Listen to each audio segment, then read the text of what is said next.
Ladies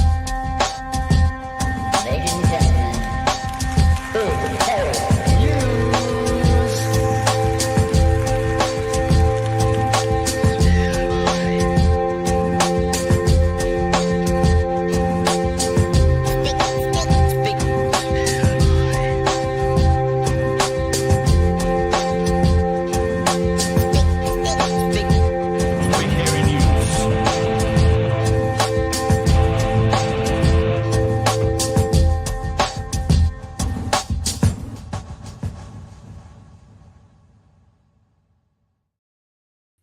Hey, kutta whānau, welcome back to Big Hairy News, Friday edition, Bright Hairy News, with myself and Magenta.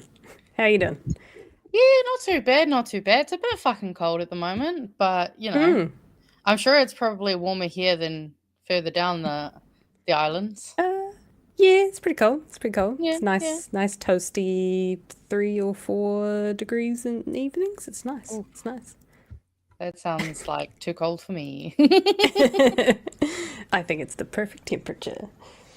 How's everyone doing in the chat? How did our Fridays go? How was our weeks? How is our weekends going? I see a couple of ciders in and people are ready to go. Love that. That's what we want to see. It's what we want to see. Also, I was going to say Oh, fashionably.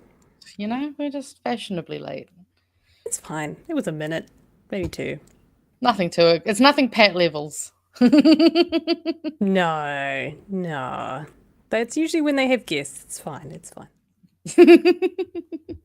So true. Or tech problems. Or tech problems, which do happen. Mm. Anything exciting planned for the weekend for you? No, probably just going to get, honestly, it was a big week of cleaning since flat inspection and all those fun things. So I'm just looking forward to chilling out and probably playing a bit of video games, to be honest. I have not been gaming much the last couple of weeks, and I need to fix that. I feel you on that one. I have not been able to find anything to sink my teeth into.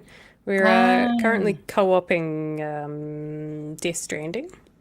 I do all the Oh, side yeah. missions, then husband does all the main missions. Oh, It's a lot of yes. walking simulators, so Well, that's what it's I was going to say. That's kind of why I don't think I would play it, but to be it is a fair, game that we picked up, I think, on launch, and it kind of mm, sucked, so we didn't pick up again, but we were always really intrigued by the story, and people keep saying it's really, really good. But it does take like a good 5-ish hours to actually get into the gameplay. wow, you really got to let it cook, don't you? Yeah, you gotta really let it cook. It's not great, Yeah, but it's a lot of hey, a lot of investment, but to be fair, it's worth it. I've mostly been missing playing Stardew Valley, so you know. Nice. Yes, I did. Oh yes. Maybe not the first, but yes. Nah, yeah, I think you He did is remember to husband. say it last week. I know you had to correct yourself Yes. at least once. I know. I mean, its partner is still correct, but Yeah, but you know, husband puts a little zest on it. puts a ring on it. Wrong hand, but puts a ring on Hey, it. wait, what hand is it supposed to be? It is your left hand. Ah, I never know. I'm always like, is it left or right? Don't know. I don't know, man. We put a Whatever ring on those the finger. wedding rules are and things. All them wedding rules. Yeah. Well, tonight's show is going to be a fun one. I wanted to do some somewhat positive news this week because I feel like it's just been negative after negative after negative, and I almost couldn't find anything. Yeah, honestly, I made sure there was some few extra non-news related memes this week because I feel like everyone probably needs some Yep. reprieve. Yeah, I feel like it's just it is an onslaught of just shit being thrown at people. Just people. Not even certain people, just the people of the nation and of the world are just getting thrown shit after shit. And I was looking through the political. I usually go through the politics section of all the news websites to sort of see what's happening in the world. There is almost I think I found maybe one, maybe two in the last 3 or 4 days, or even the last week, of those headlines that was vaguely positive or neutral. Everything else was like, oh, the Deputy Prime Minister's calling people drop kicks. Well done. A bunch of people are suing the government for pay parity, for not living up, well, not living up to, that's not the word, not following through with all of the things that they said they would do. So it's just, people are getting dunked on right now. It's just, I feel bad. I feel bad for everyone. Honestly, it's rough out there. But at least we're getting closer to spring, guys. It's getting closer and closer. I like winter, but also spring does have that kind of feeling of, I don't know, it's spring. Everyone knows what spring brings. It's like too cold, because then I get demotivated and I don't want to That's true. leave the house, which is, That's true. good for my mental health and all that shit. Yes. but when the sky is blue and the air is fresh, it's the best time to go frolic in the fields. What fields am I frolicking in center of Wellington?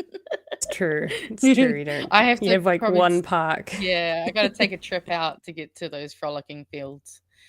Yeah, just go find some hills somewhere and frolic around them, and then come home. I also I made your week of memes as requested. Wonderful. Yes. Well, shall we go through the week of memes to remind everyone of the shithole week we had? Also, and then we can get into some fun positive-ish stuff that I found. I love how people are telling me to either go to fucking Pigeon Park, Waitangi Park, or Parliament Lawn. That is not exactly the luscious fields that I was imagining Em's talking about. No. Yeah, it's just no. But yes, we will do this week in memes. So yeah, I'm not taking freaking lessons from freaking Chris Hipkins, you freaking fricks. Just, the frick gets me. Say the lion, Tama. I reject the motion. Followed by, what taxpayers expected? Bish builds. What taxpayers got? Tama's tents.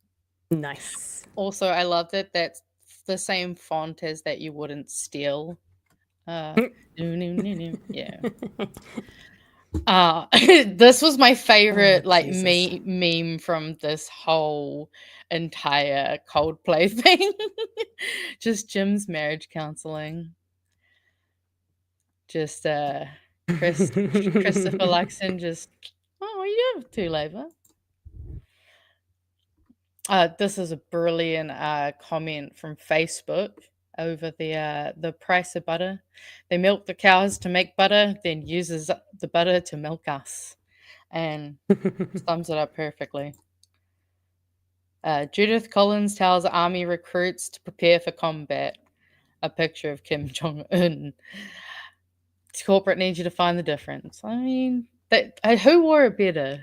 You know what I'm saying? The leather jacket's an interesting choice. Right. This is not a meme. This is actually just a News Talk ZB post. Lack of jobs behind increasing benefit numbers, experts say. Really? A lack of jobs? Wow. Is it what a fucking surprise. It's almost like when the government fires most of the back office, people need to go on the benefit. Someone made this enroll to vote now sticker before the cock blocks you. And I mean, abso-fucking-lutely, we're definitely going to have to be making sure we push that one. And then Seymour calls people who don't vote for him dropkicks. The New Zealand Herald. See how they've spelt Herald? I see what you did there, and I like it. And that was the week in memes. Nice. But we still have more memes, guys. Don't worry. That's not the only memes. I promise. The memes are cooking. They're waiting for you. My first story for tonight is the Greens were in town, and I got to meet Chloe, and that was my highlight of my weekend last weekend. So did Chewie. He got to meet her tonight. Oh yeah, Yeah, he was talking Um, about her in the Discord. the Greens Dunedin. Yes, Four. yes. Yes, they alongside. It was very funny because I went. So there was actually multiple events. I missed one, which was a workshop, which I would have liked to have gone to, but I didn't know about it. It's like it was about storytelling, I think, or much. I think it was more so like how to use your social media for good, I assume. Oh, yeah. So they ran a workshop in the afternoon on the Saturday, and then they had like a pizza and drinks at a local bar just to like meet and greet type thing on the Saturday evening. And then on the Sunday, there was like a proper public type thing where they stand on the podium and give the spiels, sort of thing, which was pretty cool. And Nice. I got to meet Chloe, which was very exciting because she's my Hell yeah. favorite. Right? And I managed to get a photo of her and myself and Tane, who's my local go-to person Yes. when it comes to events, so that I'm not a loner. Hell yeah. And I got a photo of the three of us and Chloe next to Nikki No Boats, which is great because showing some support. Oh, hell yeah. No, I love that. That is so good. And this was from the talk that they did. And there's a wee video that there was tons of photos taken, but I assume, I don't know which ones they approved to go out, but I didn't see any of them, but I did see this video from, so it was mostly about the alternative budget and talking through, taxing and all that fun stuff. Are paying for the provision of infrastructure or what will ultimately, be distributed as public services, but there is a private entity that is clipping the ticket along the way. We are not only paying for the base cost of those services as New Zealanders, we're also paying for the profit of the private companies who have been bought in or contracted out to. That base cost plus profit equals a higher cost of living in Te Whānau. Plain and simple. That quick maths. She's very this is her thing. She's very articulate when it comes to explaining a lot of the stuff. There were questions thrown at her and she was able to sort of talk about them in the nuances, and I really appreciate that about her. She's very very knowledgeable. This is very much her thing. And yeah. There was a question earlier that was asked of the room, which is like, who's feeling positive about the future? And I was like, I'd just been to the green event like the night before, and I was like putting my hand up. I was like, actually, you know what? I kind of do feel good about it. Maybe I was on just a bit of a high of just life for that particular moment, but I was like, you know what? Actually, I am. I'm really excited to get rid of this government. I'm positive about it. I gotta look at the bright side. Yeah. And then there's like no one put their hand up, and I'm like, yeah, fair enough. And then at the end, after she'd had a few questions answered and a few solutions to our problems, asked again. So who's feeling excited about the future? And there was just a few more hands went up. We were like maybe 50% of the room. So it was good to see that. It was one of those things I came away feeling like there are good people doing good things in Parliament and as MPs. At least they're really, really trying to do good things. Oh, fuck yeah. My internet. Ah, yeah, you're back. My internet. I shall fix that in a moment. Yeah, it was good. It was good. I did, when I walked in, so that I'd met a few of them the night before, and they figured out I was Big Hero News. I had to actually wear the hoodies, so I just, when I met Chloe, I was just like, hey Chloe, 2 seconds. I'm just like, I'm Big Hero News, I'm the Friday host, and she's like, oh my God! And I'm like, yeah. But it takes them a second, so... Well, I see you were working on some drawings that will hopefully mean that way you don't have to go, I am with these guys. Like, this is my boss, but like, but there's 2 more of us. Yeah. I promise you.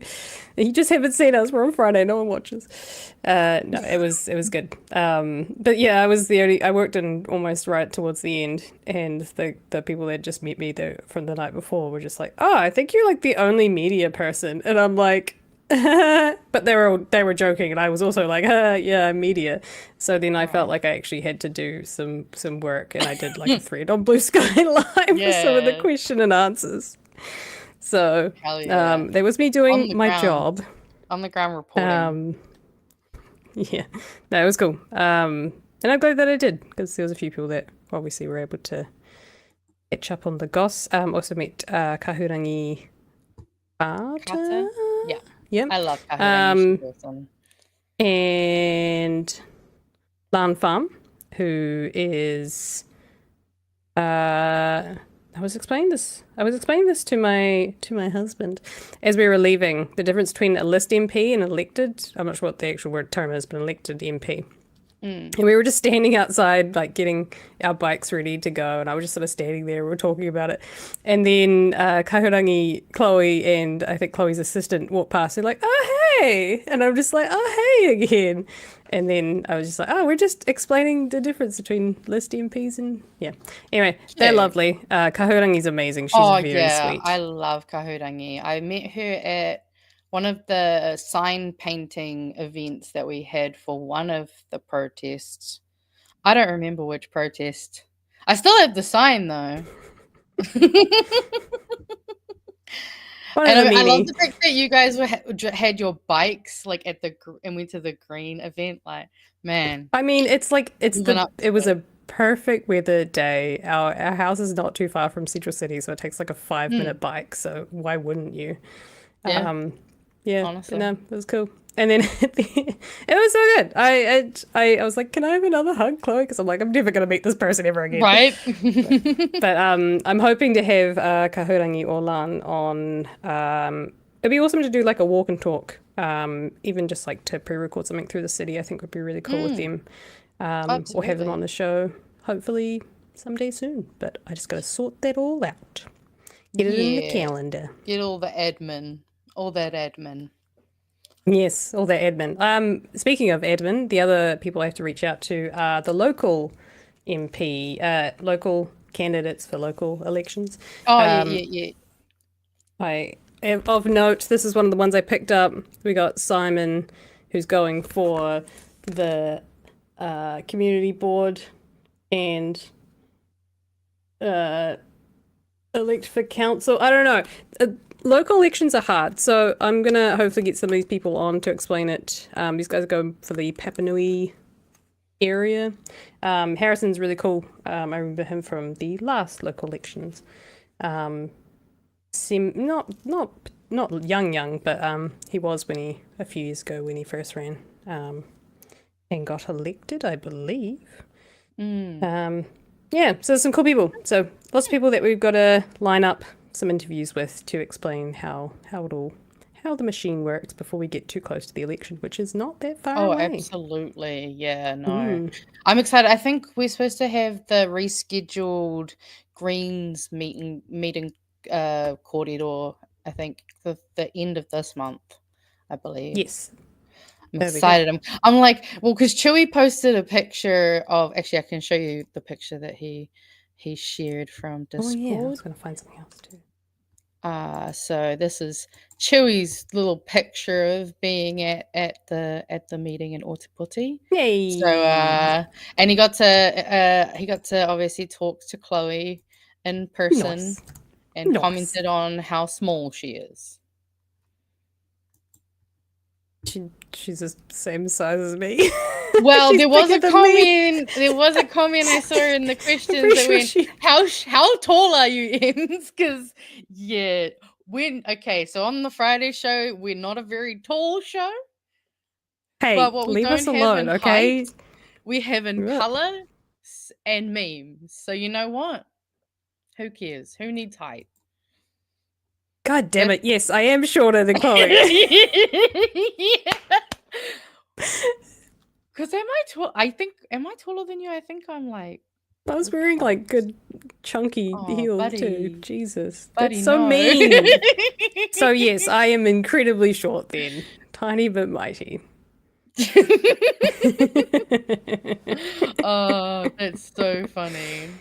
No, it was good. It's a good time if you get the chance to go to any Greens events. I'm assuming they're on their tour around the country and rallying the troops, get them excited about a much better democracy in the future. Fingers crossed. Oh, fuck yeah. So if you haven't signed up to be a Greens member, you can go there and it's like $5 for the year if you are low wage or $30 a year if you are not. They didn't sponsor us. This is my current thing is I'm telling everyone to go sign up. Or Te Pāti Māori if that's your thing too. And also volunteer for the Greens, volunteer for Te Pāti Māori in your area. Thank you. But you can't do both. Can you volunteer for both? No, you can't be a member of both. But I mean, I'm sure like if they just have general things that anyone can sign up. Like I know there's some volunteer things that'll be more member specific, but yeah, as long as you're not a member of both. Because that's not allowed. And also, so anyone who's not sure, honestly, this is if you have the ability to pay more than that, and if you don't, they don't ask you for any kind of proof, which is one thing I really like, is that they don't make you go through the process of trying to prove that you are struggling, because that's fucked up. So yeah, obviously, if you don't have it in your budget, if you got $5 and you want to start helping out, do it. Nice. Oh, Yes, if that was a joke, I'm autistic. Come on, guys. Use tone markers. No, I'm kidding. Yeah, I saw that. I was like, it's a good joke. It's a good joke. Hey, good joke. but it's also something that some people might be like not sure if they count. So it's also good to make sure people know that they don't have to feel weird about it. Yeah, for sure. Well, yeah, that's nice and easy little story for y'all to start the day. Yeah. Start the evening, and then we can get into our some funny stuff in our next segment. But otherwise, is it meme time? Meme time? Yeah. I've always got memes. Okay, meme it up. This one's a bit weirdy, the first one, but I promise I stop it there. So I think every year the richest person in the world should be sacrificed and their wealth distributed to the poorest among us. The rest of the year would be billionaires scrambling to distribute their wealth in an attempt to ensure that they aren't the one pushed out into the ocean next year. Is that radical enough for you? I like it. Can't believe the guy on the left is moaning instead of celebrating the milestone progress of him and the guy on the right saving 2.5 umbrellas per capita. National growth. Christian nationalist right-wing agenda. Act in NZ first. This is technically not a meme, but someone in the Discord actually found this, I think, in some kind of secondhand shop or something, and just took a photo of it. So it's just an old ad that says Winston tastes good. Oh, I don't like that. I've now got myself on the internet saying that. Like a cigarette should. And I just thought that was funny. On the right track, you switched to Winston. We fought a king in 1775. We fought a dictator in 1945. And we will fight whatever the fuck this is 2025. Hitler didn't start with camps. He started with Make Germany Great Again, banning books, targeting the press, blaming immigrants, creating enemies from neighbors, defunding the arts, stoking fear of outsiders, demonizing educators. Sound familiar? Also, Chewie posted this one in the Discord, this sick tat, which I do like this. It's very, I want this image on something. Maybe not tattooed on the back of my head, though. Oh, actually, also, I don't know if you noticed, but there's like an X-Files tattoo in there that they've done a cover-up around, which I find funny.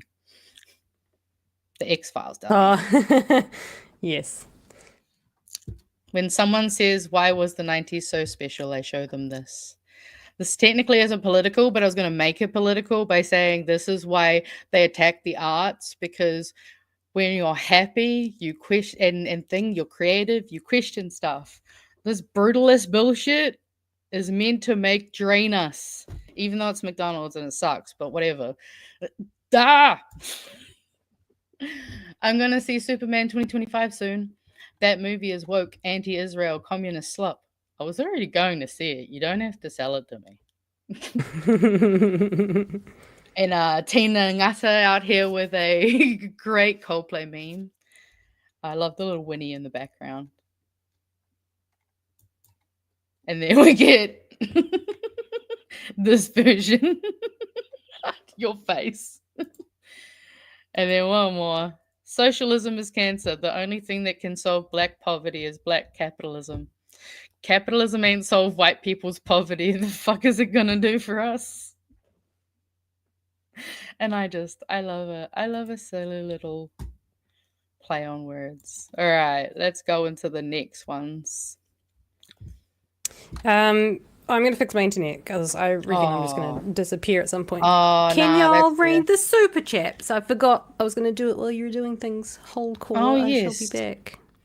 How do I do this? Well, I think actually there's a super. I mean, I'm not gonna read the super chats because there's one that requires both of us. So what I'm gonna do is I'm going to do the real smooth transition. This is absolutely the smoothest transition you've ever seen. Right, guys? Right?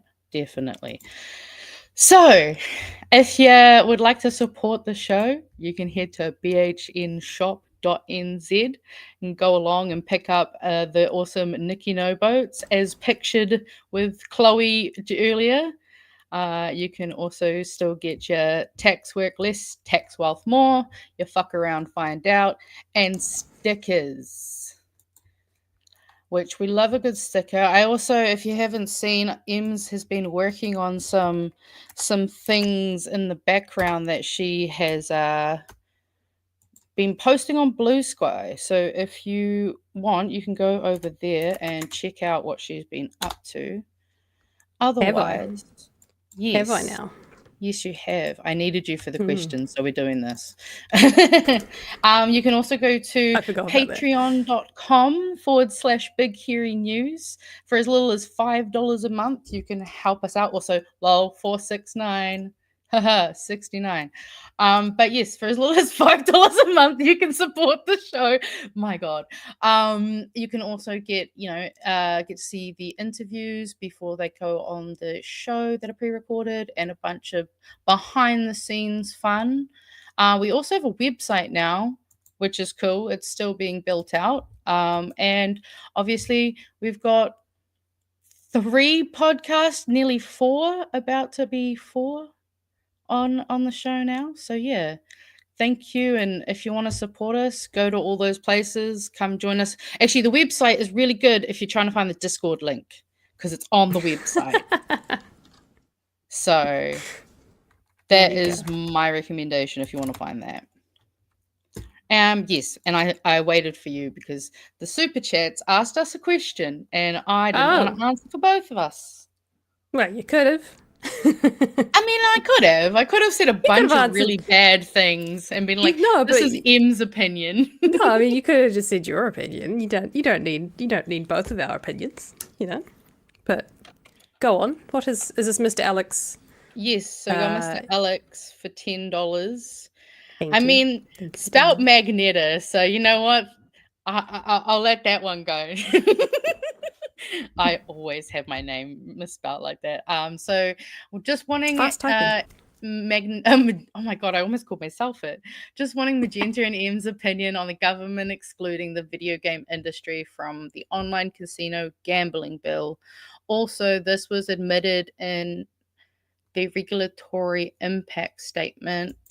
The Online Casino Gambling Bill Committee, in my opinion, has made a serious tactical error by excluding the video game industry as it is increasingly the online casinos and making odds extremely low. So, yes, that's why I waited for you, because it was a big mouthful, and I did not want to have to repeat that either.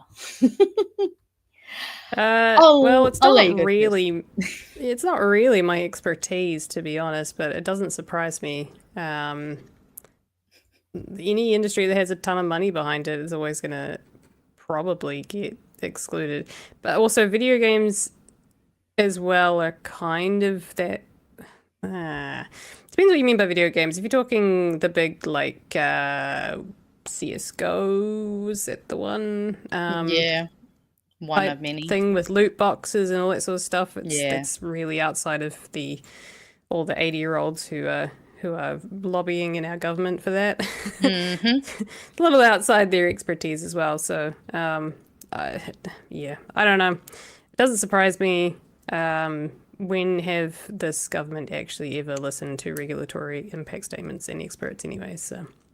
Well, yeah, I mean, they'd have to actually know anything about the gaming industry, which, I mean, I do think it is a major oversight because unfortunately, gambling, like, gamblification, I guess, that's not a word, but the fact that, you know, you've got those types of things like loot boxes, and it's not even just loot boxes, though. It can also be like, say, you know, the games where they're like, oh, you've run out of so many tries. Do you want to buy some of our fake currency so you can keep playing? And there's so many aspects of pay to win that have been put into video games that I do think it probably should have been included. The issue, I think, though, would be it can be really hard to figure out where you'd have to draw certain lines for some things because, you know, if you got most of the game, there's only one tiny feature, like, or it depends on how that's featured. Like, I think that would be quite a lot to look into, but it does seem like a pretty big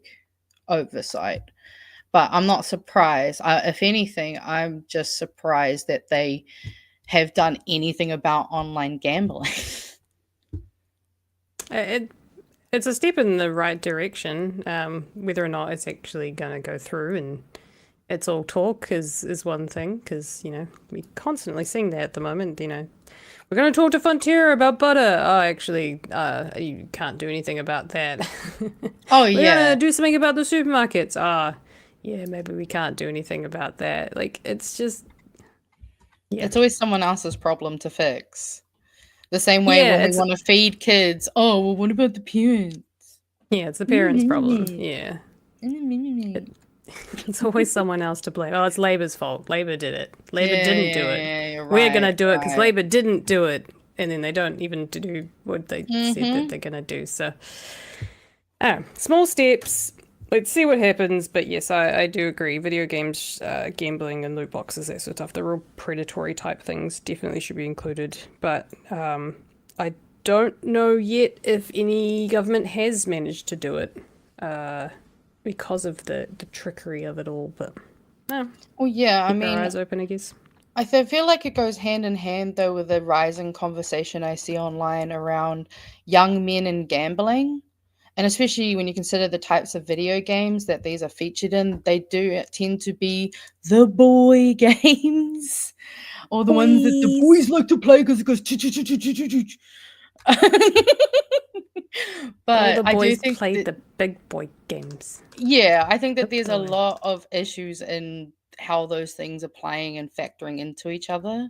But they'd have to see it as an issue to actually like do anything about it. Yeah, very, very, very true. But thanks for the question. Yeah. Now we're gonna get into some fun stuff. Let's go. The big news of the last 24 hours, which I'm sure the boys are very, very gutted they didn't get to cover this. Yeah. Surely they'll South talk Park, about it anyway. They will, most certainly. South Park have gone all in, and they don't give a fuck about it. I fucking love the Trey Parker and Matt Stone are the best. I think this image kind of sums it all up. I have been told to be very careful, which I was going to do, about what I show. But considering this was on like public broadcast television, well, not well, at least broadcasted widely, I think we can get away with at least showing the bits that are sanitized. Yeah, so South Park's most furious episode ever, the jaw-dropping satanic takedown of Donald Trump. So there's a lot to this episode, but essentially the theme, it kind of runs off of the town of South Park, is an analogy for basically Stephen Colbert, and it's kind of the easiest thing to pin it on. So they never watched myself. This is a very, very broad and terrible explanation, but Trump tries to sue the township, and Jesus comes back down and is trying to like get people to just not say anything bad about Trump, and it's quite funny. And then by the end of it, they're like, "Oh, we're not getting sued. We're settling for only $3 million." It's like, "Oh yeah, we can do that. We'll just have to stop our infrastructure projects and maybe just cut back on education and healthcare." And they're like, "And the second thing is we have to do like Trump promo." And they're like, "How are we gonna do pro-Trump media?" And this clip that probably everyone has seen is either fully AI generated, or it's it is AI, definitely. Or it's a deep fake where the person's face has been. No, it was full AI because it is full AI. Talked about it. Yeah. Oh, okay, so it was full AI. There's Jesus with his half whispering, guys, just go along with it. Eat the bread. Stop saying bad things about him. And they're just like, we can't hear what you're saying. It's good, but I'm sure if you wanted to, you could definitely find the full episode out there in the wild. Yeah, I haven't watched South Park in ages, but I really need to get back into it, honestly. I don't think I've even watched a full episode of it. I was way too young, and I also just didn't find the humor funny. But I also appreciate this. Honestly, unless you've got the humor of a 12-year-old boy, I kind of get it. That's a self-burn. I think the starting paragraph pretty much explains why this is particularly even meatier than what you might think. It hasn't been a particularly great few weeks for Paramount. This is the thanks to its decision to pay Donald Trump $16 million rather than to fight a lawsuit that many predicted it would win. A move that happened just as they needed federal approval for an $8 billion merger. Is how all hell has broken loose. Stephen Colbert, whose late show airs on Paramount owned CBS, called the settlement a big fat bribe. Precipitating the cancellation of his show. In response, Jon Stewart aired a segment in which he and a gospel choir led the studio audience through a repeated chant of "fuck you," which is also great, directed at his paymasters. And now, in what might be the worst possible timing for both Paramount and Trump, South Park is back. So South Park's 27th season was greenlit to go on to, and all of its back catalogue of South Park's episode has been greenlit to go on the Paramount I saw that. Netflix streaming, equivalent. Yep. And the deal hasn't been 100% finalized between, I think it's Byte, is it not? No, Skydance and Paramount, which is the big merger and all the things. You know how it is. Everyone keeps buying each other's things. Despite the fact that they haven't really signed the paperwork for that merger, they had signed the paperwork for all of the backlog of South Park episodes and this new season of 50 episodes. So they've kind of gone, thanks for the money, but fuck you. Oh, yeah, because we love. I find the Phil talked about how much they got it for. It wasn't like 2 point. At some point, it was it was a very high number. I'll find it. I imagine it was a lot of money. It was. It was an $8 billion merger. Oh no! Like the actual what they got paid. No, I know. It was in, I believe, the billions. You keep going. I'll find it. Yeah. But that's kind of the backstory and why this is even funnier. It's not just South Park decided to make an episode say fuck you to Trump. It's South Park made an episode to say fuck you to Trump on a platform which has already just settled something, which he was putting a lawsuit to sue them for saying shit and doing shit that Trump didn't like. So it's great. It's great. And they don't hold back. I do very carefully, I'll show you a few screenshots, perhaps is the best way to do it, of some of the AI generated stuff. And then I'll play the audio, which you guys might appreciate. I'll try not to get us in trouble for any of this, but it's quite funny.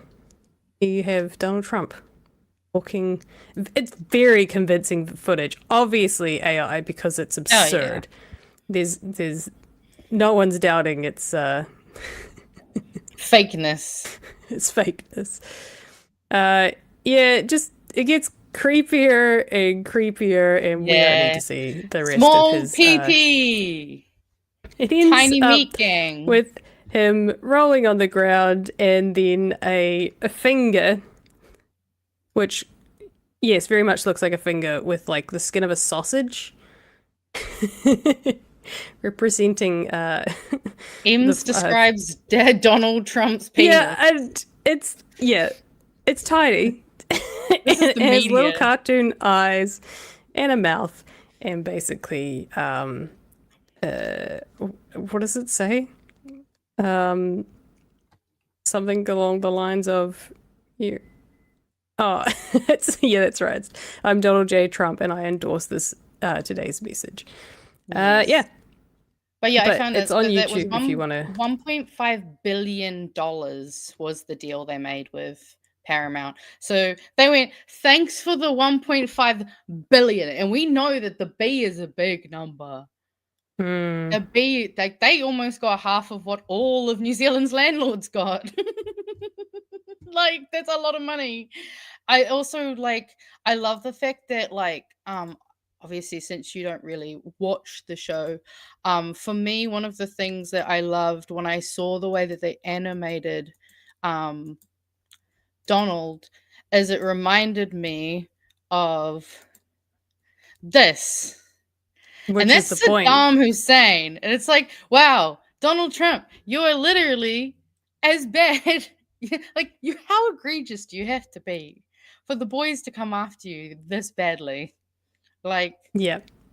But it's so good. It's so good. So I think the point was that it was supposed to mimic, or it was supposed to be similar to that scene. A callback to it. 1999 was that Saddam Hussein episode. That's crazy. It's the scene with Trump and Satan in bed is quite funny too. But yeah. Seek it out. It doesn't take too much effort to find the clips of it. Pod Save America also reacted to it, which was quite funny. Very much their era of television, so they were laughing at it. I don't know what else to say. It's funny. It's crazy. It's they also said they're terribly sorry as well. In probably the most deadpan way you ever could. No, actually, I know the way they'd be sorry. It'd be like the BP oil spill sketch from South Park. So people who watch South Park know what I'm talking about. I'm sorry. We're sorry. But there's actually on this tweet here, I thought was a really good point though. And it says, holy shit, tonight's South Park episode is truly insane and genuinely remarkable. Paramount bent the knee to Trump once. How's that working out for you now? You really think he won't come asking for more? Appeasing fascists doesn't keep you safe. It marks you as an easy target. Yeah. And that is that's what they've always been like, though. I mean, they came from a Mormon background. They did a whole musical ripping on the fucking Book of Mormon. That's why I've always loved South Park, because it's very much me coded in that it's pee-pee poo-poo jokes plus politics. Yeah. It gets me, it tickles me in all the right places. Oh, yeah. Just 5 hours after Parker and Stone, the creators of the show, signed a $1.5 billion 5-year deal with the company. So 5 hours later, thanks for the money, and go fuck yourself. Right? Oh, such a classic move. I love it. Very South Park. Very good. It's great. It's great. I want to see us. I want to see more of it. Well, we can see more of it. I think is the thing. I'm also really it's gonna- interested where Colbert is gonna go, because it's like now that he's been fired, it's like, and with the way that he went out on that last episode, it's like, ooh, your podcast is gonna be fucking interesting by the sounds, hopefully. But at least seems like it could be promising.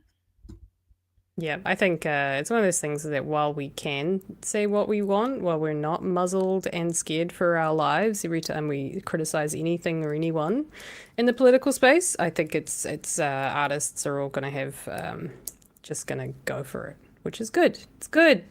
People should be able to freely say that they disagree with their politicians and draw them next to Satan in bed. Also, I didn't mean the last ever episode. I just meant like as in the last. Also, watch Orgasmo. It's fucking insane, guys. It's a movie by Matt. It's great. It's great. It sounds familiar.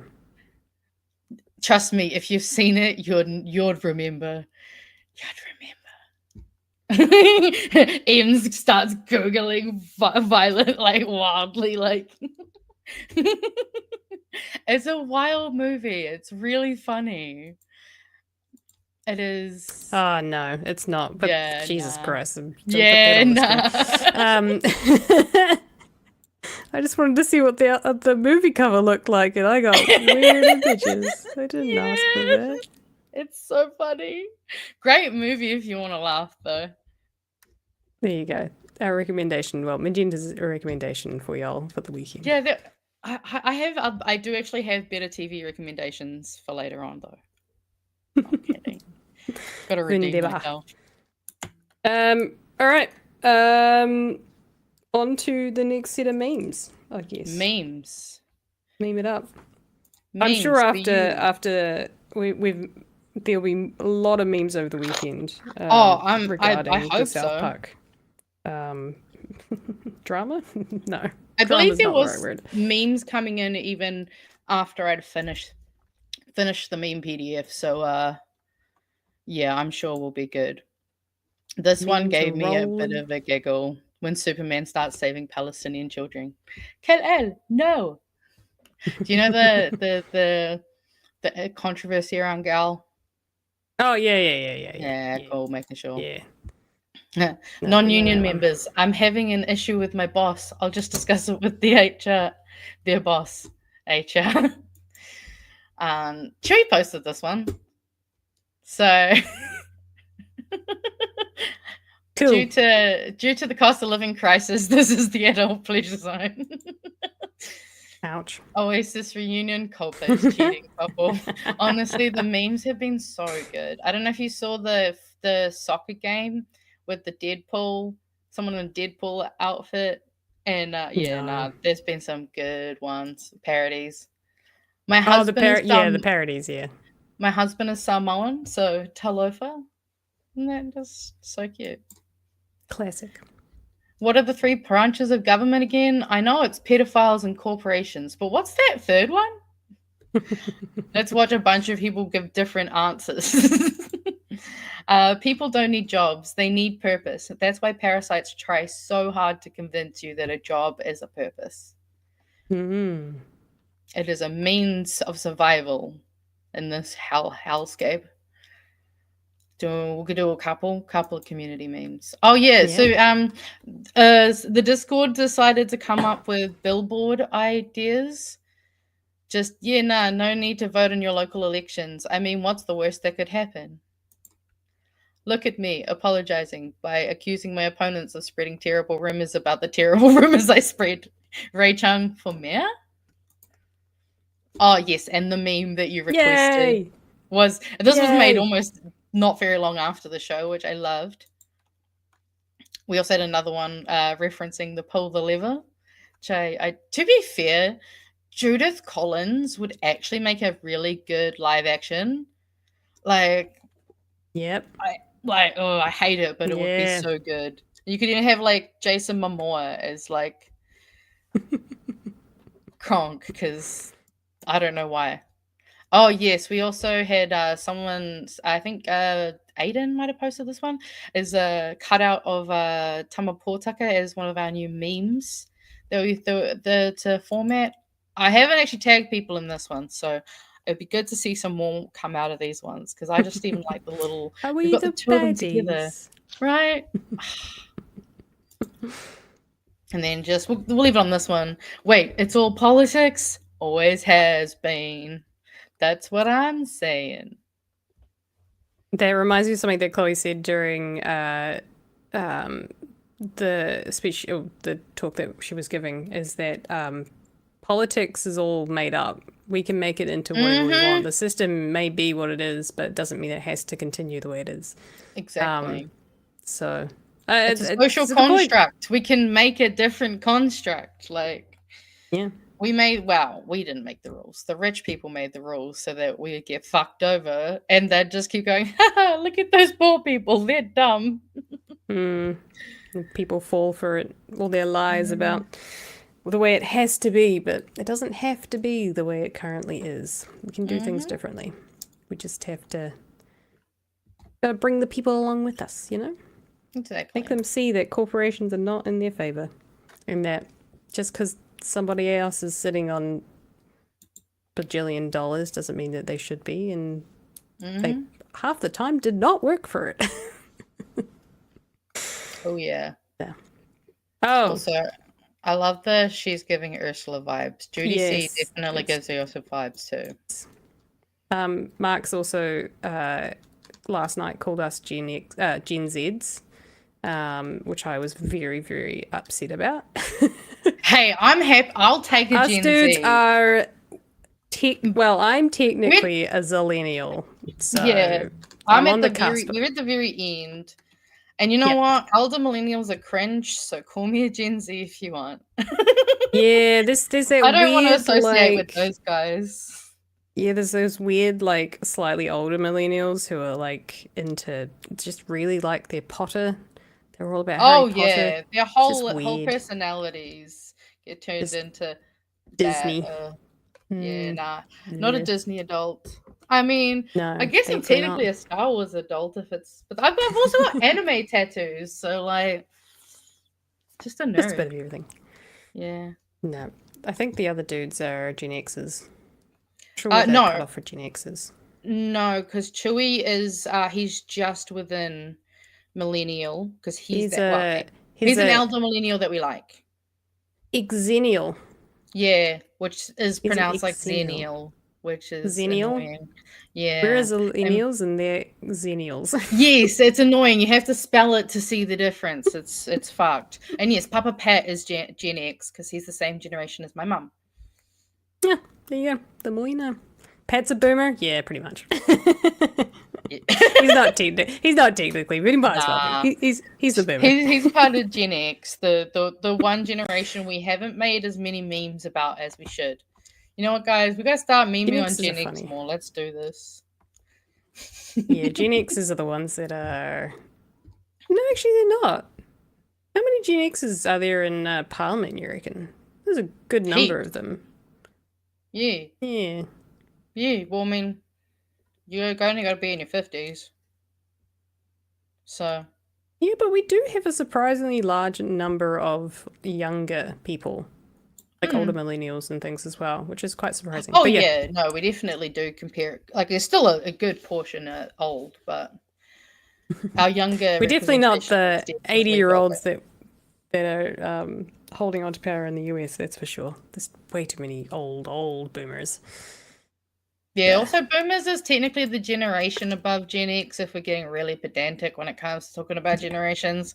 So most people get them wrong because now some people are saying that Gen Z is the skibbity generation when that's Gen Alpha. Oh, yes, it's the weird alphas. Gen Alpha. Yeah. Gen Alphas are weird, man. I have kids. Hey, I got Gen Z brothers and a Gen Alpha brother.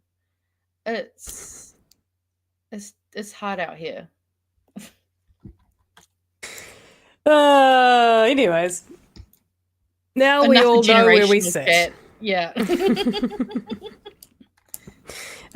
My last story tonight, because I was like, God, what am I going to talk about? I don't want to talk about all the other shit. We already know that shit's happening over in the world. It's sad, and I'm sick of it, and it's no surprise to anyone.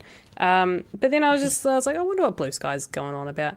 And someone mentioned a study that happened over in Germany of not a universal basic income study, a unconditional income study is what they call it. Okay. Essentially universal basic income, but they were talking, I think, unconditional handover of money, essentially. But it wrapped up, I think, April this year, starting in 2020. So it's a little bit old news, but I think it's some really cool stuff that I just wanted to go over it, because I think, there are some good people in the world doing good stuff. This was a study done by a not-for-profit as well, fully funded by some very, very generous people. And there was even a documentary done about it, a few episodes, but unfortunately I can't access those. So if I do get my hands on them, I'd love to watch them. But I am not in Germany, and I don't think I can access German TV without some special Know about helpful, some handy technology. NordVPN or some shit. I ain't paying for that, unfortunately. But fortunately. Hey, maybe we'll have to get them to sponsor us one day. Maybe. It looks like they'll sponsor just about anyone that'll take their money, essentially. So there was a few things. There's a ton of evidence that came from it. Specifically, a lot of the articles that I was reading up on talked about the myth of what do they call it? Hammock? Something hammock? Can't find it. Control F Hammock. That's right. It's called the hammock myth. There's a word, I can't find it. Something hammock myth. It's reminded me of the guys in a hammock. Basically saying that if people don't have to work, then they won't work, and they'll become lazy, and they'll just feed off the government. And this study was able to disprove that myth very, very solidly. Disprove that myth. So this is the work segment of it, and there's a few other things like they go through the mental health side of things as well. But we'll go through this one first, because I think government, if you're watching, maybe you should read this. Stop fucking over people at the bottom. Work. So those who do not work out of fear work better. Oh, yeah. Debates about universal basic income often focus on potential labour market effects. Will people stop working, or at least reduce their hours? The study results show no one quits, but many start again, which I thought was quite cool. So contrary to popular belief, receiving an unconditional basic income is not a reason for study participants to give up their jobs. The proportion of people in employment is and remains virtually identical in both research groups. So they had a control group that they tested against, and the people that they had in the study to try and keep it as even as possible, as they took on people that were solo and living on their own. For both the control group and the participant group. So the proportion of working people remains unchanged over the entire period of the study. So if it's studying in 2020, that must have been roughly 4 years. And during the pandemic. Oh, yes, November from March 2021 to November 2022 with 8 surveys.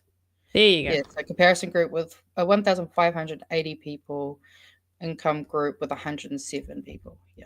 Yeah, so a small handful of people, but that's over what you need considered to have quite a good amount of set people of data. Study. Yeah.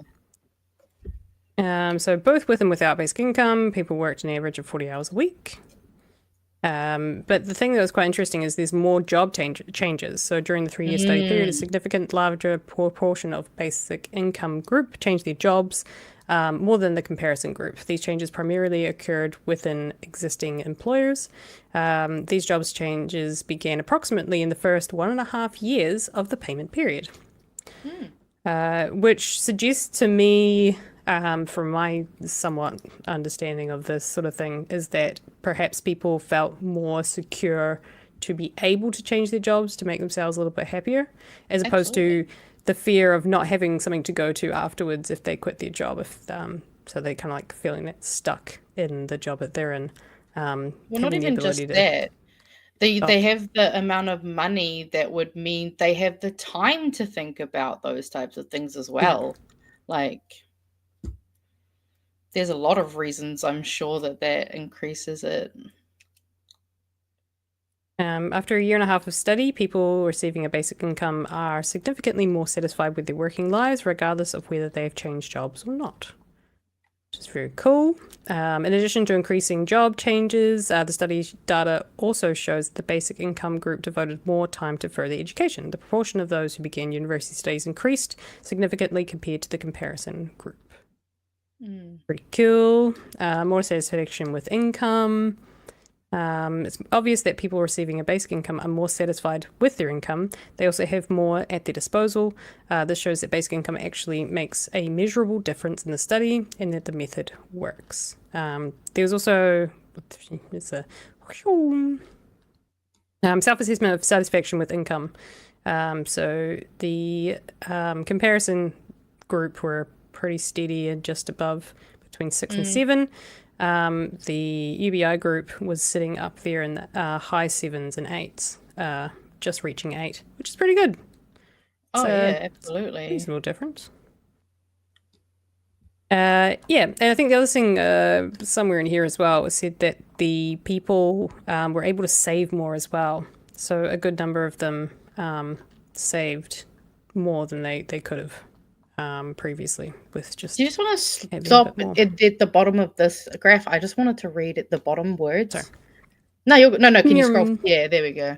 No, I was just trying to see what the the question: how satisfied are you currently with the area of income in your life? Answer options between 0 out of 10, 0 being completely dissatisfied and 10 out of 10 being completely satisfied. And this is in is German. Yeah, no, I was just trying to figure out the numbers at the bottom. Those are the months. Must be 1 year. Half a year into a year into a... Yeah. That makes sense. So it only took half a year for that to go up substantially. Yeah, so when they started... before the start of the study in March 2021... there you go. About half a year into the study in November 21. Yeah, there you go. Been nicely... translated for us. Just a bit of German in between, but that's okay. It's okay. There's a German study. I mean, I can't say I'm surprised at the results, but it's yet another reason why we should be, petitioning for these types of things. And also, I mean, this person's right. If you aren't fighting for survival, employers would actually have to pay you properly. Is there... I do this. So the areas they looked at: work, self-determination, well-being, finance, unexpected effects. So the well-being one was the mental health side of things. And then we'll also look at the unexpected effects as well. English, please. There's an English thing here. There we go. Well-being. Financial security reduces stress. Funny that. The monthly basic income of €1,200 contributed to an improvement in general well-being and mental health. At the same time, participants reported greater life satisfaction and a stronger sense of meaning in their lives.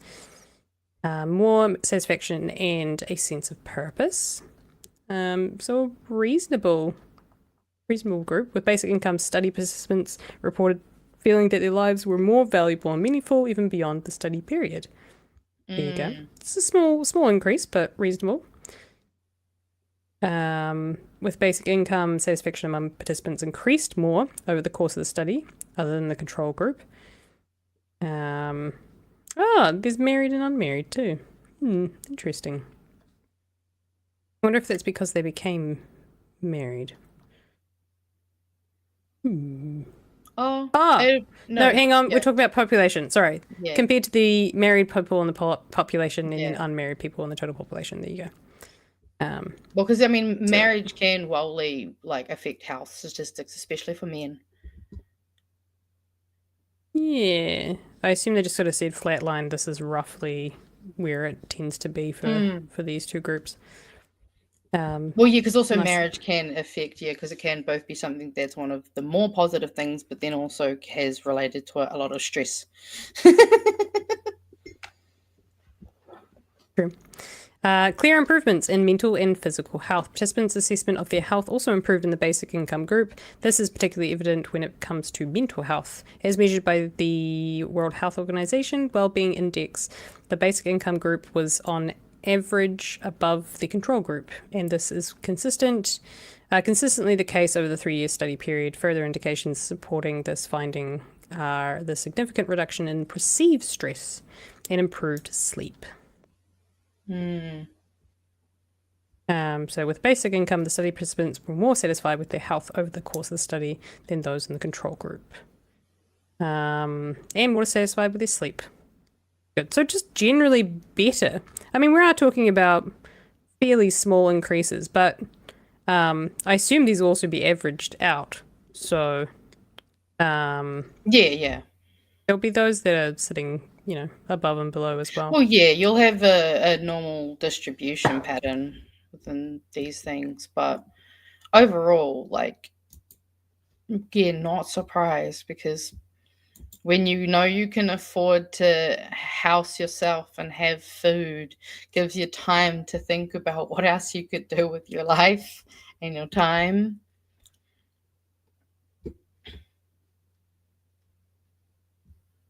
Participants with the basic income experience less stress.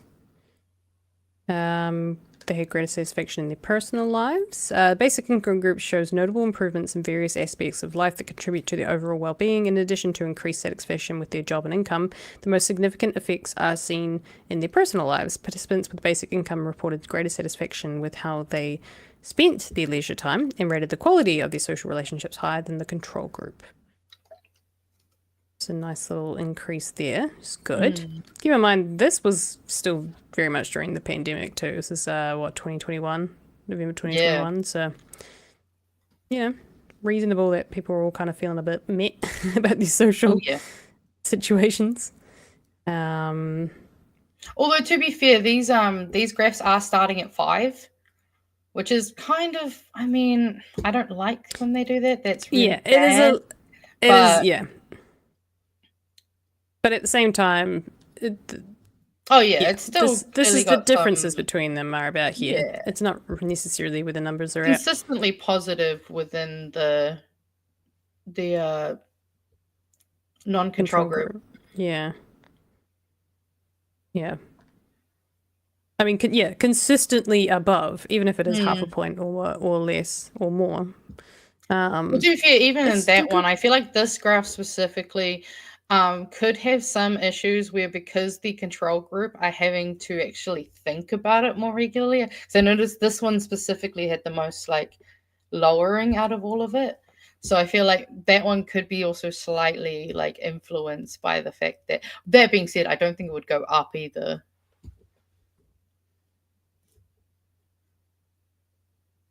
Yeah, it's interesting because do you feel that what you do in your life is valuable and meaningful? You've had people before, interestingly, 0.4 of a difference. But then as the study goes on, these guys stay pretty consistent, and then these guys really jump up. You could also argue that top line, if you put next to it one of the other lines you had of the career change, you could probably note that there's some of that happiness, and that it's near the end where they had more career changes and were obviously doing stuff that they actually wanted to, having once meaning. They stabilized and they started to actually make the most of it, I guess. Yeah. Yeah, so some cool stuff there. So that's well-being. The last one is I'll go through is the unexpected effects. Same person, your possibilities. The study confirms many assumptions about the universal basic income, but not all of them. Does it change how people think and feel? Hardly. Instead of changing their attitudes, however, it's their actions that change. So expectations versus reality. A study with hundreds of variables examined yields, not only expected results. Compute. So had the hundreds of variables examined yields not only expected results, but also surprise ones. Gotcha. Thank you. My brain did not get the intonation there. Some effects failed to materialize, others appeared in unexpected forms, and even these can yield exciting insights. Voting behavior, which is quite an interesting one. The study did not show any significant changes in the participants' political attitudes. However, this does not necessarily mean that an influence can be ruled out. It is conceivable that political attitudes only change over a longer period of time, or that a state-funded basic income has a different effect than a donation-based one, as in this project. A state-organised pilot project in Finland, for example, found that basic income recipients' trust in state institutions increased. So that's interesting. Well, I mean, yeah, if the government's investing in the people will feel cared about. Yeah. Willingness to take risks. So as we talked about the changing of jobs, many people view basic income as a kind of financial safety net that enables them to become more willing to take risks. However, the pilot project did not detect any significant changes in the assessment of their own risk tolerance among the basic income group. Nevertheless, their behaviour is changing in one respect that could also be interpreted as a sign of increasing risk-taking. They are changing their jobs more frequently. I would argue with that one. That one feels a little loose. Because is it a really risky behavior if you don't have to worry about not being poor? That one feels a little.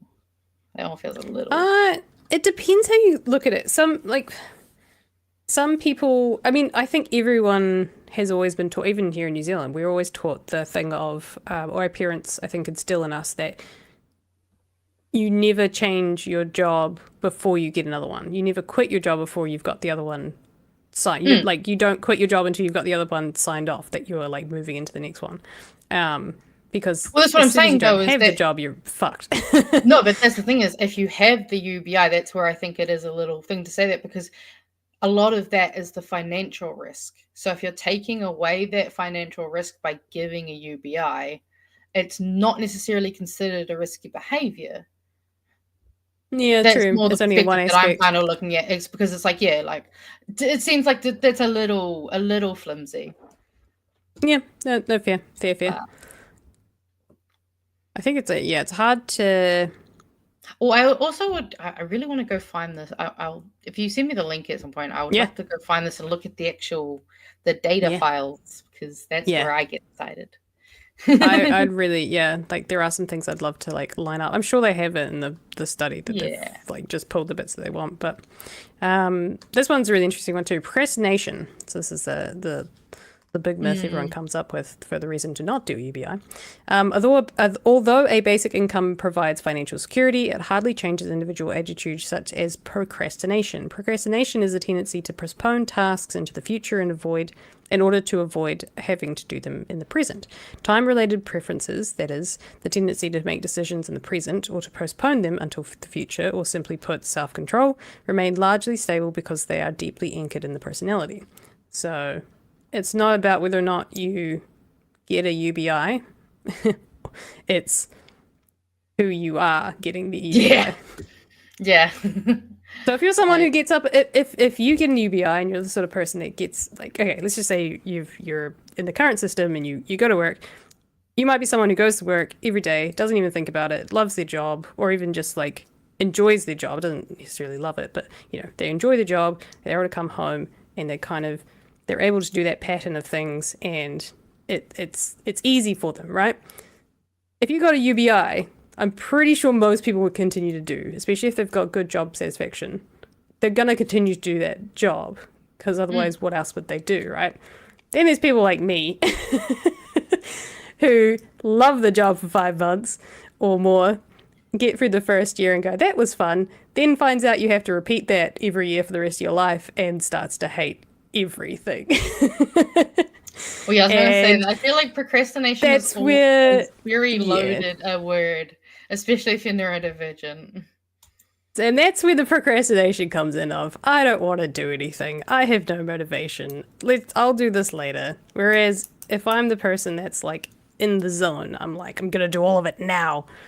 So, Well, that's where for me, the word procrastination is actually the issue, because a lot of the time what people attribute to neurodivergent people as procrastinating, it is not procrastinating. It is your brain either being a dick to you and saying, I don't have enough dopamine right now, so fuck you. Or, I don't know, you're feeling really stupid anxious about all these other things that are playing out in your head because you're autistic and social stuff is really fucking hard sometimes. Sometimes there's more things going on. Yep. It's a funny one. The question was how well does this statement describe you as a person? I tend to put off tasks even when I know it would be better to do them right away. That's the question. So do you relate to this? And people were sitting 5 to 6, so yes and no. Not crazy.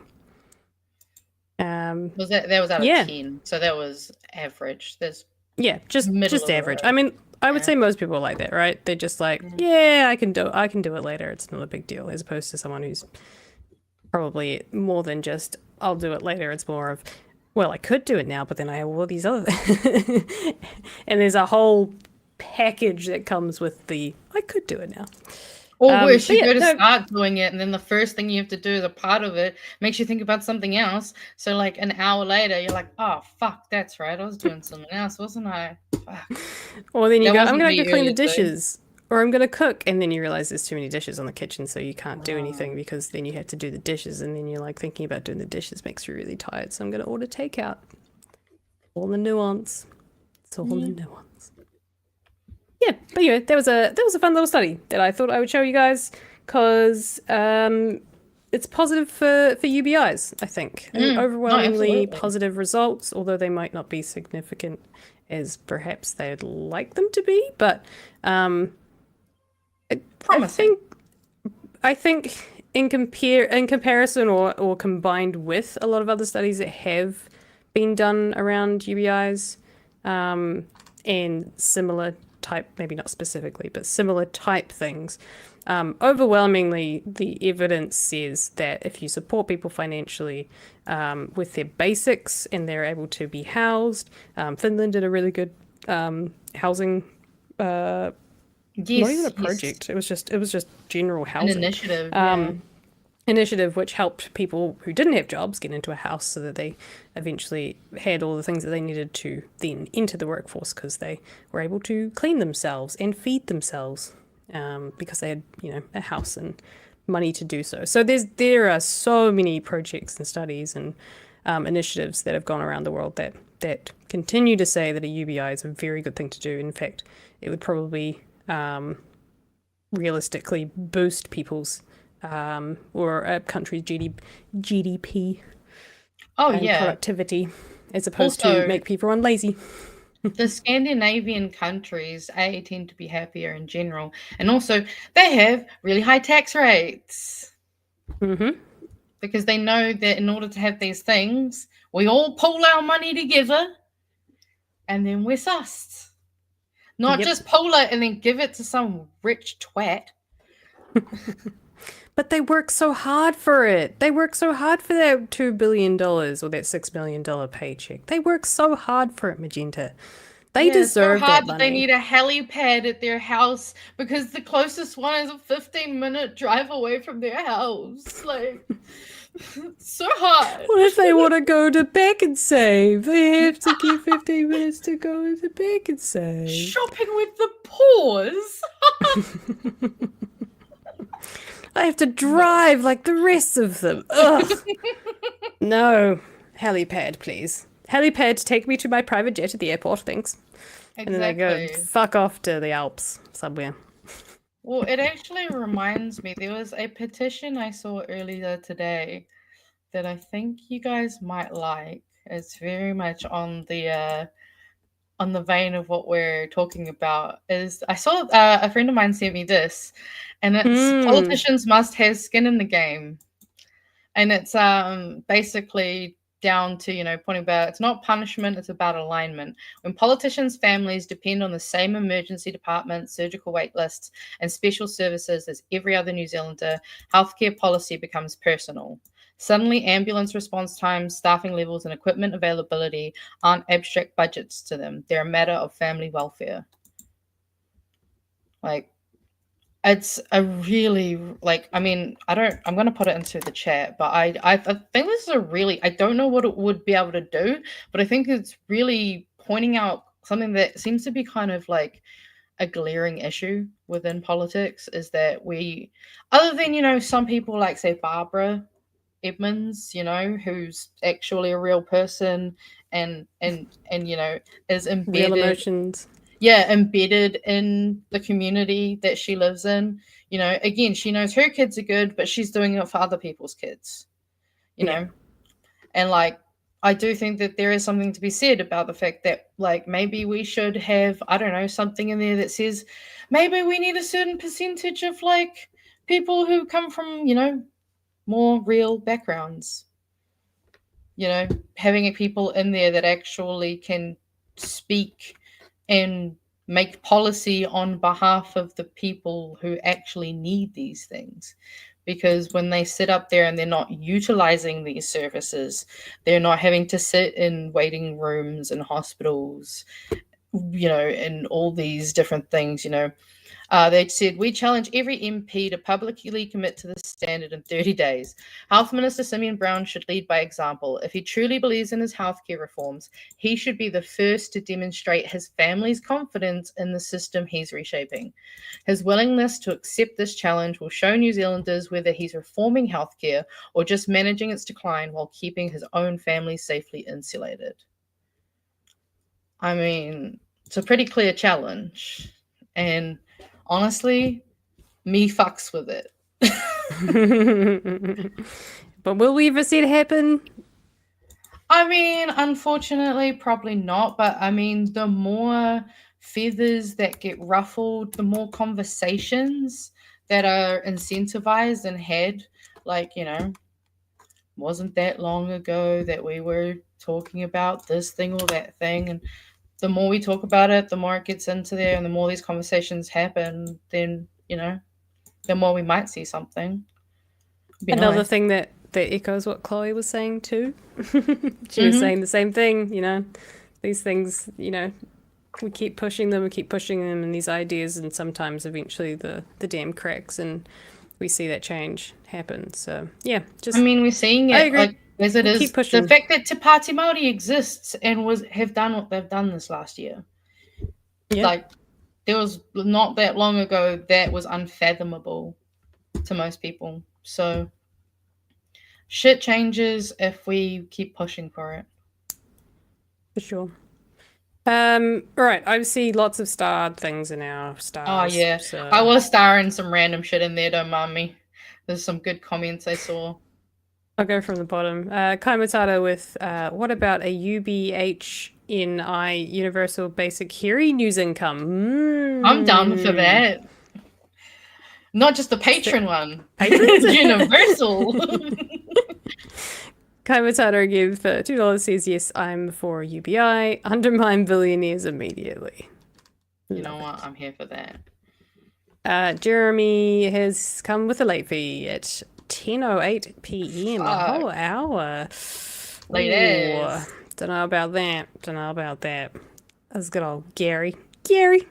We would have an abundance of creative arts and music and a decrease in mental health issues if we had a UBI. Absolutely. Also, the people that can do those unpaid jobs, or those, what are they called? They have a word, basically looking after your children and looking after you elderly folk and all those sorts of just unacknowledged, generally unseen. Unseen jobs, I think. There's something like that. I can't remember what it's called. All that invisible work. Maybe that's what it is. Yeah. Maybe it's invisible work. No, it's definitely not volunteering. It's not volunteering, guys. I'm going to volunteer to look after my children today. Right? And then tomorrow I go back to work. Not quite. $5 from Kaimasada. Surprisingly, New Zealand First member Tracy Martin announced policy to bring the universal family benefit back in 2020. So even New Zealand First knows UBI type policies work. Well, I mean, when he for did the old people too. Well, when he did cash in the fucking superannuation for 8 years. Mm-hmm. But hey, if it means we get more other universal basic incomes, I'm here for it. Nice. Kaimata, we had another UBI in New Zealand outside of super from 1946 till euthanasia. We had non-means tested universal family benefit. As usual, Ruth ruins everything. Yep, it all comes Bloody back Ruth. to that bitch. Casey also says, adore you both. Yeah, not ladies. To mention Magenta is day. But thank you. Adore you both. Thank you for brightening up our lives. Thank you. Thanks for joining the chats and the super chats. And Mr. Arvids says, I need to spring in a new government. Don't we all? Yeah, we do. We all. Fuck them. Right, it must be the last of our memes then. Yes, I also actually have a video meme, TV Video recommendation, and a good news story. Woohoo! All tightly. So we'll go video meme first. How about that? It's actually made by our own Mr. Rogers, Detective Rogers. And it's of Big Herald News. Which, well, he's called a Big Hairy Herald. So let's watch this. Good morning. Yeah. Hey, David. Our government spent $500,000. It's going to influence how people behave in councils, and that's part of the reason that the ACT Party is running ACT local candidates up and down the country. So, hey, Chloe. So I'd just like to make it crystal clear that his behaviour is completely out of line. Hey, David. Chlöe Swarbrick's the Green Party co-leader. well, actually, I think it's true. Yeah, I mean, funnily enough, is historically something that these two parties have agreed on. Oh, yeah, goes, you're a and if we naysayer. wanna- Have some faith. Councils only exist because the Local Government Act says that there should be miniature city-states. People often find that they don't know who the candidates are. They just really are picking the person who'll disappoint them. And therefore, then an ACT local candidate could be for you. Okay. Hey, David. People often... Chloe. Yeah, I mean... Hey, David. hey, just... Hey, David. Chloe. David Seymour is the ACT leader. the awkward card too, right now. Yeah, fair enough. Labor comes in and says Russians will hack the system. Then National comes in and says, yeah, no, fair enough. The reason people don't vote is they don't have clear brains to vote. Fair enough. The reason people don't vote is you. You've got to do the basics. How do we make sure the pipes don't leak? we know what the problem is. How do we make sure the pipes don't leak? If we spend any more longer on local government, I will lose my well-being. Was the well-being thing necessary, and is this necessary? Actually, you've got to look after 4 different well-beings. Well-being stuff. And just as far as the notion of well-beings go... Hey, just quickly, isn't the thing that if we want, like, what is the actual reason? And it's not going to, you can't actually really, does this, from what I've read, is why do something or not do something if we want well-being spending, if we want these stupid laws. What's the point in these stupid laws? What's the point in this well-being stuff? Or if we want these stupid laws, what's the point in either of those things? Was the well-being thing necessary? And the actual problem? An ACT local candidate could be for you. Now, you guys should start. That line just gets me every time. Oh, it's so good. It's so good. And I think actually there was a comment I like that someone left on this video. You've managed to make Ryan more coherent than he is in real interviews. I also never realized how much he does stutter and do weird breaking, thinking pauses. We know better, but he should stick to his questioning, that's for sure.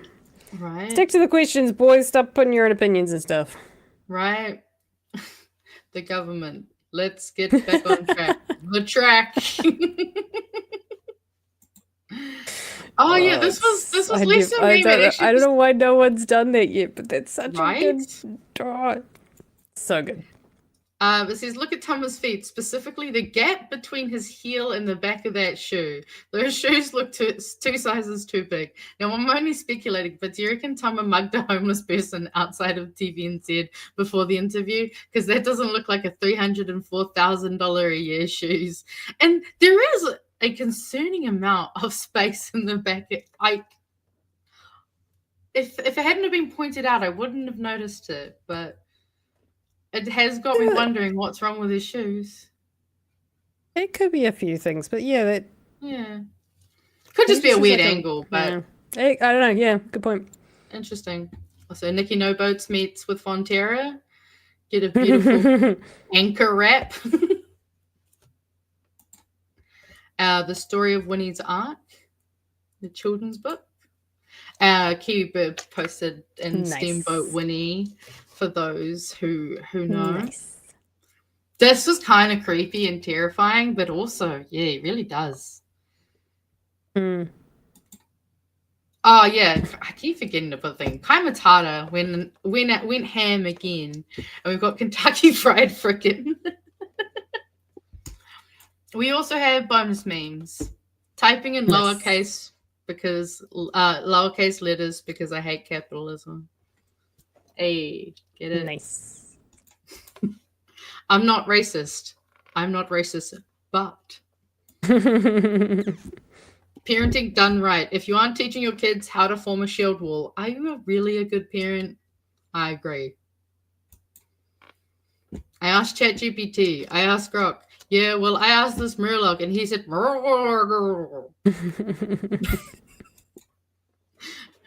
free Diddy DLC. Free what? DJs, bank robbers, and preachers, put your hands up. I mean, accurate. Also, check out this new keyboard I picked up. It's for writing transcripts. Memes that raised me and I miss. Not you. You know this meme? No. Oh, you must have had a fine childhood. Never mind. Don't worry. Putting a bay leaf in a recipe, even though I don't know what the fuck it does. The work is mysterious and important. It makes it taste better. And then the That's final what they one. tell me. Vanessa Stockard's painting of her cat Kevin brings me pure joy. And I mean, look at Kevin. How adorable. And I guess I've just got my last little bit. So if you guys want to watch something cool, I just started watching a new show on TVNZ is it on demand? No, I got the app, TVNZ app, whatever, you can watch it online. But Plus, is that what it's called now? Yeah. You can go watch this awesome new TV show called Dead Ahead. And it's about a Maori family and they see kehua or ghosts. And it goes into a storyline around this Maori family returning to a small North Island town after living in London. And it's honestly so good. Like, I don't even really want to talk about the details of it too much because every bit is just so interesting. But I love it. I'm in. It's really good. I've actually got I couldn't watch the last episode because it was going to mean I'll be late for the show. So that's what I'm going to do after this is watch the last, because it's only got 6 episodes and they're only about 22 minutes long. But so good. And also it's bilingual. So there is a mix of Maori and English. So for those of us reo speakers who are really rusty, it's good for us to practice. And for those of you who don't really have much reo, it's a really great way to kind of start expanding some of that as well. Also, I wish that it was the New Zealand version of Ghosts of the TV show, but it's not. I also love the TV show Ghosts. Very There's good. two of them, right? Yeah, Is it there's a same UK one based off- and a British one. The UK one's based off the British one. The US one's based off the British one? Yeah, because the UK one happened first, I believe. Oh, is this right? Yeah. Okay. Yeah. No, I'm With New Zealander, the US one is actually the main chick. She's a New Zealander. I don't know if you know. Yeah, yeah. She's on Buzzes me out. the Boys, along with a bunch of other Kiwis That's in the right, Boys. Yeah, The whole cast of the Anthony Boys is Starr, Kiwi. yeah, of course.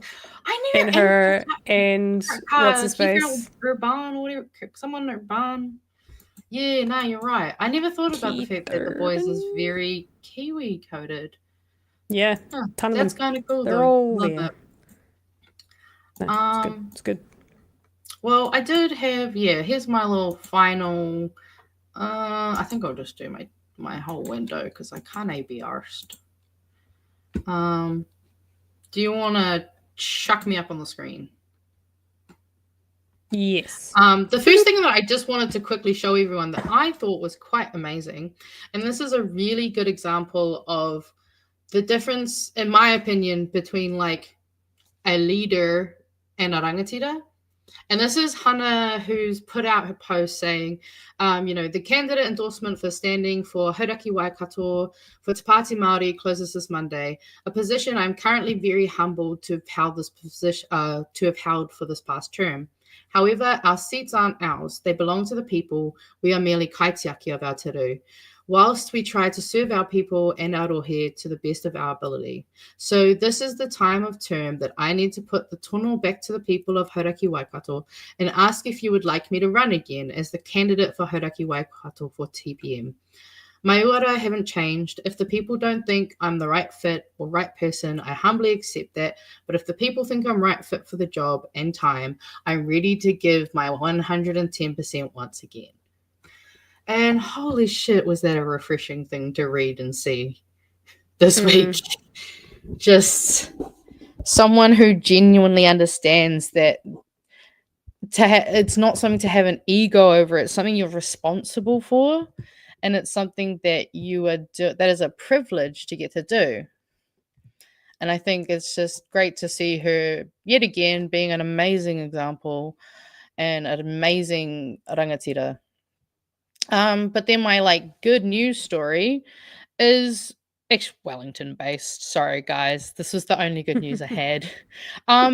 So I actually today in town I saw a bunch of Māori wardens, and then I went onto Instagram and I saw here a friend of the show, Tori Whānau, posted how we've been working really hard on our city safety plan, making sure Wellington is a safe, accessible and inclusive place for all. This week we're launching 2 more pillars of the plan. Our Māori wardens will be in the city centres providing support to those who need it and assisting with complex issues and de-escalation.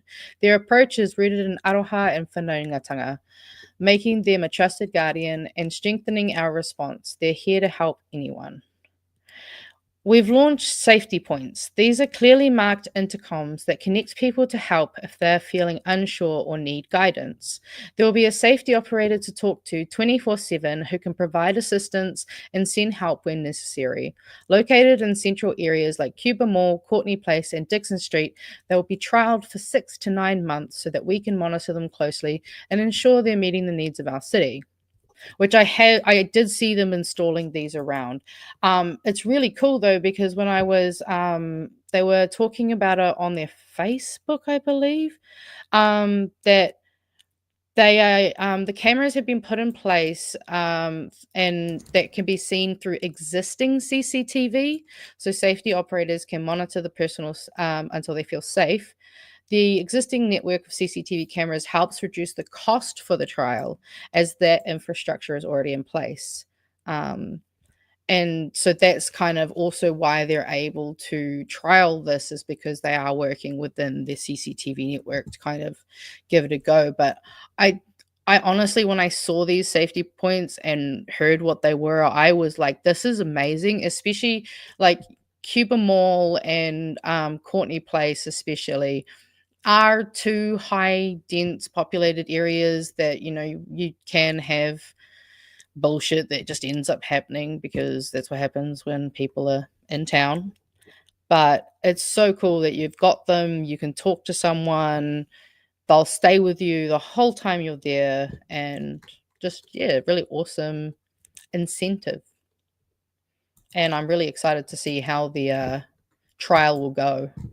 I'm sure it'd be great, and I would love to see, you know, more of those types of things put around in CBDs or everywhere.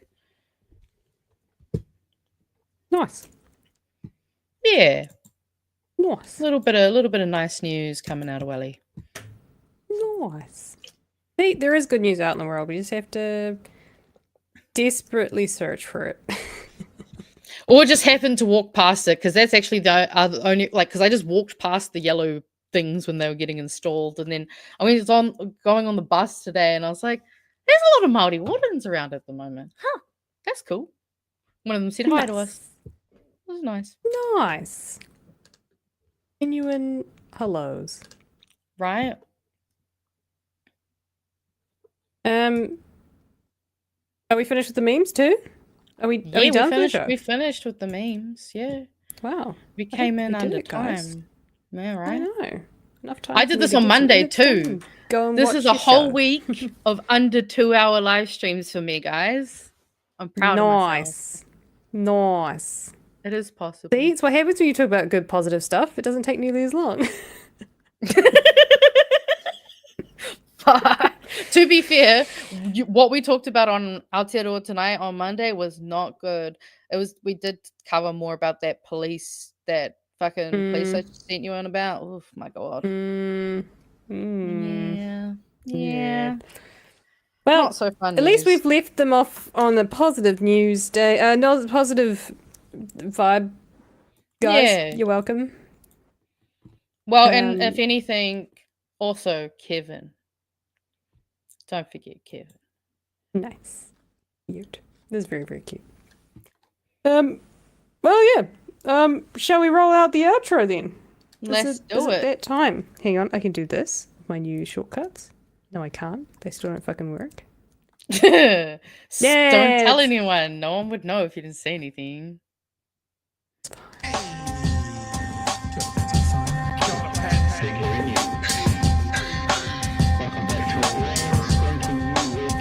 Help us settle a debate, whether it be thoughtful or funny, even if we're all creatures of hate. It's a fine line that we're walking together. For better, push aside the temptation to berate. Let's take a note of the corners we stand in. As many points as the hairs on my chinny chin chin. When the news that we're watching is hairy, knowing all the things that we need to be wary of. Like the rich have the hand out for rewards, while the many have to work out what they can afford. And the rest of us ain't paying attention, or maybe have questions we're too worried to mention. Other media is still dwelling on trivial facts, vetting peas from the rice and the mice from the rats, and picking and choosing a warpath to run, and linking ourselves with the hill to die on. It's gotta come down to a welcoming vibe, with an A in a self and a higher in mind. All heavily either this way or that, and we'll be analyzed by both Chewie and Pat. With the evil in the world trying to mess with your head, and you're sitting on the couch, you're thinking chivalry's dead. Each night, 2 nights, they're gonna sing you to bed. It's Big Hairy News. Well, thanks for tuning in on this wonderful Friday night. I hope you had a wonderful time with us on Bright Hairy News, and we will see you again next Friday. Magenta will be online on Monday with Aotearoa tonight, and the boys will be back with you here for BHN at 9 p.m. on Monday night. Magenta, anything to leave us off with? Well, apparently Korora was settling into their upgraded homes on the waterfront, so also good news. We love penguins. Adorable. Have a good week, everyone. Honestly, touch grass, watch TV, love your friends, love your family, have cuddles, keep cool till after school. All of those things, ditto. Exactly. Have a wonderful weekend, and we'll see you soon. Bye, everyone. Happy. Penny.